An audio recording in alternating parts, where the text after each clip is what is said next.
A Sleepover Visit by Foswally. In simpler times, Michael was the sort of boy we'd have called a spaz. And not your run-of-the-mill, he's had too much candy spaz either. No, Michael seemed genetically predisposed to annoy the cotton-picking shit out of everybody. When a schoolmate of Michael's asked him to stay overnight, Michael's mother was ecstatic to be rid of him, if only for an evening. Michael meticulously arranged his whatever the hell this is. PJs, check. Socks and tidy-whities, check. Mouthpiece for night grinding, check. Wax-papered comb kazoo for impromptu dinner table humming, check.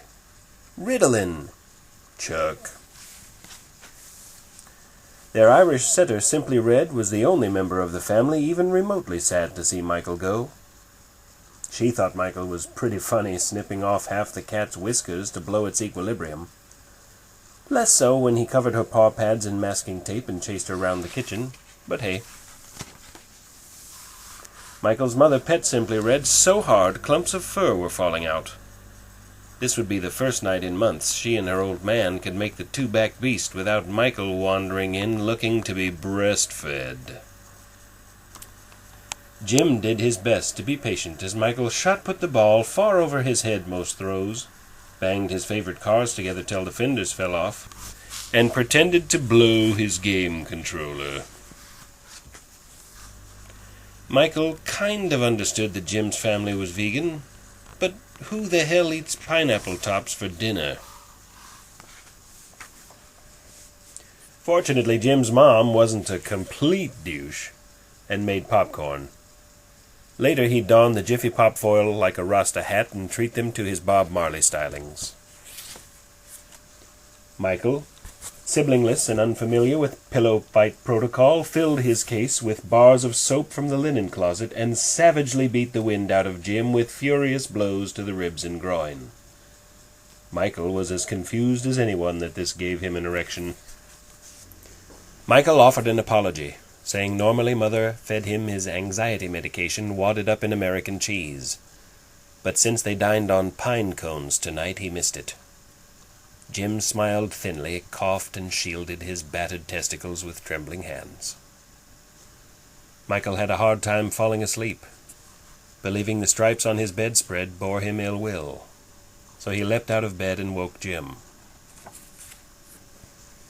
Jim had no idea why Michael was dragging him downstairs, but in the interest of surviving the night, he dutifully followed.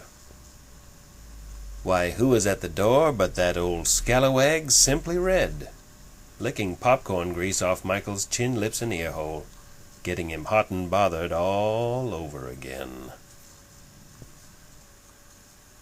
Michael told Jim the way they get movie animals to look like they're talking is to wipe peanut butter on the roofs of their mouths. 2.5 jars of Skippy later, Red did appear to be speaking, and as the boys were dozing off, she was racked with explosive diarrhea. "What the fuck?" shouted Jim. "Did she poop in here?"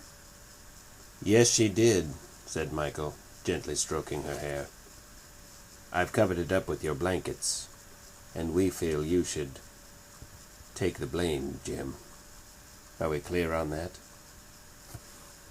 "Morning, Dad.